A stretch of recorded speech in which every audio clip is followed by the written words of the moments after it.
Okay, so next we have the 407.6, the supply fittings. So this is about protecting clean water from contamination. So backflow happens when dirty water from a sink, toilet, or urinal flows backward into the clean water supply. To stop this, plumbers use backflow prevention devices like check valves or vacuum breakers. These devices ensure water only flows in one direction. As shown in the image, those are the pipes that will keep our drinking or washing water safe and clean. So supply fittings is mo ni siya ang like backflow prevention, in which ginagamit ni siya aron dili bitaw mobalik ang any hugaw or mga smell gikan sa tubig para pod limpyo siya. And ginabutangan ni siya og kanang mga valve or vacuum breaker nga mo ay mag-control in which para asa dapat moagi ang tubig. Next slide please.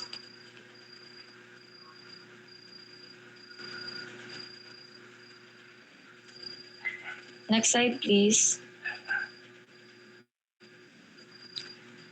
Okay, so next we have the section 408, which is the urinals. So 408.1. So this rule ensures that when one tank is connected to several urinals, it should flush automatically and release enough water to clean all urinals properly. Automatic systems are more sanitary since they don't require manual contact.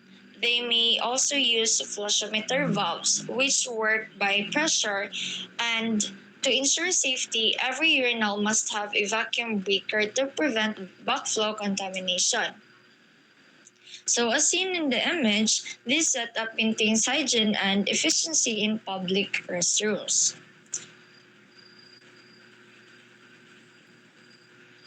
So I think kani nga type of urinal is usually ginagamit ni sa kanang mga public restrooms, and if makana ta sa SM downtown mo nilang ginagamit nga type of urinal, which is ang automatic flushing tanks. Next slide please. So next we have the flushometer valves.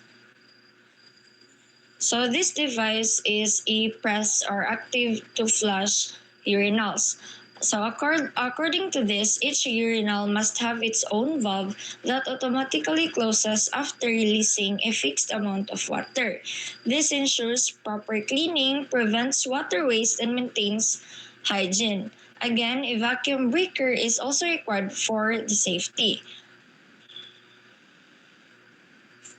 So in the image, notice the small valve kaning nasa babaw gani kaning marg na ay pa horizontal siya kana kay mo na siya ang small valve and mo na siya ang flushometer, which is mo na siya ang gihimo sa iyang job para efficient siya. So kani siya kay makita nato ni sa SEA building like sa girls nga restroom kaning sa ubos ginagamit na siya, nanay lang ginagamit.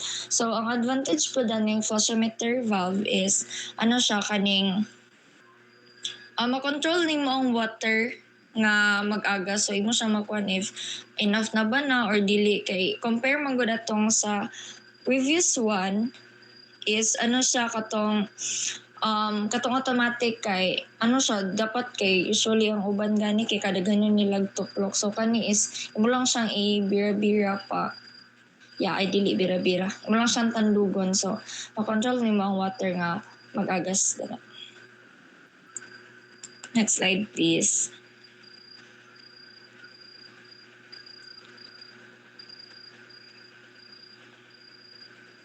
Okay, so this part defines floor drains as plumbing fixtures that need proper installation. Each must have a strainer cover to prevent debris from entering and clogging the pipe. It also requires a watertight joint and a water stop flange to prevent leakage under the floor. So as shown in the image, these parts keep wastewater flowing smoothly while keeping the bathroom floor clean and dry. So kani floor drains nga gina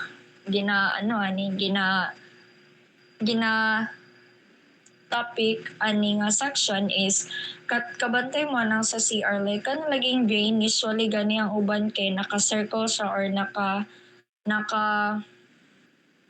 tawag ani naka-square nga siya ang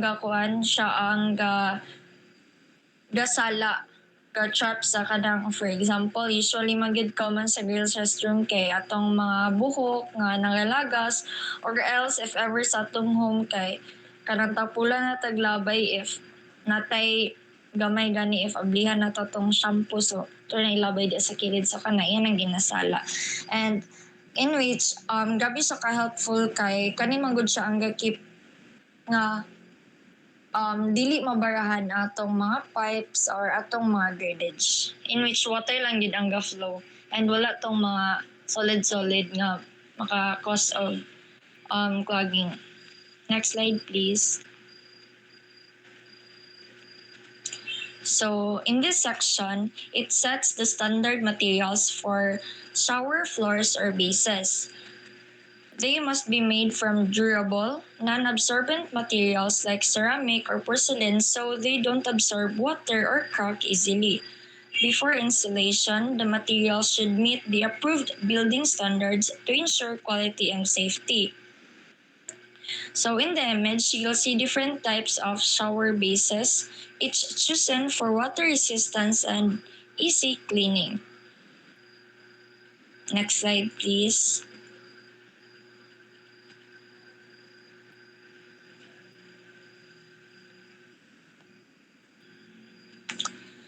Okay, so the shower floor must slope gently toward the drain so that water flows out smoothly, usually between 2% to 4% slope, meaning for every meter it drops by 20 to 40 mm, in which this prevents standing water or puddles. The threshold or the small barrier at the shower entry keeps water from spilling outside. So for wheelchair accessible showers, the threshold can be removed but slope must still guide water properly. So kani siya part diri is dapat daw kuno kaning ang ato bitong shower floor kay dili siya straight. Dapat na siya slope gamay in which nakabutang diri 2% to 4% in which equivalent siya sa 20 mm to 40 mm para iyang water ma-flow lang directly dito sa iyang trap which is atong floor drain and dili pud siya mag-overflow in case daghan na kaayo ang water.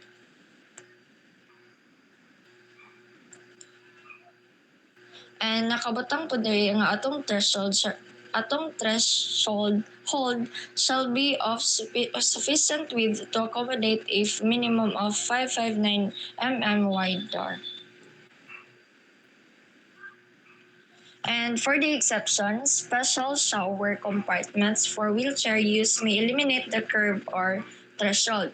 The required slope and depth shall be maintained from the door entry to the drain opening. So the minimum distance between the door or entry to the drain opening shall be 1.2 meters. Next slide, please.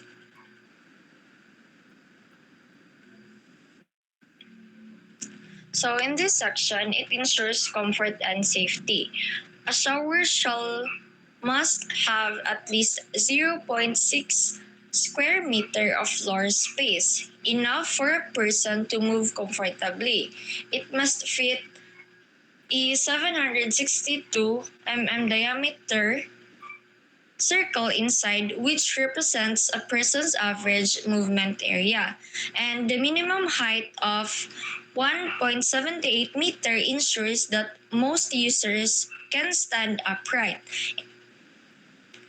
So, ang shower is dapat dili huot. So, kinahanglan 0.6 square meter ang iyang kadakon or iyang kaluag sa atong shower o 1.78 meter ang iyang taas, in which minimum na for a person or sa atoa. So sakto ni siya nga sukod para makalihok tagtarong if maligo ta or mag-use tayo. Next slide please. Ay no, pwede pakibalik tayo, sorry. Okay, so for the 409.5, when the construction of on-site build-up shower receptors is permitted by the administrative authority, one of the following means shall be employed. Next slide, please.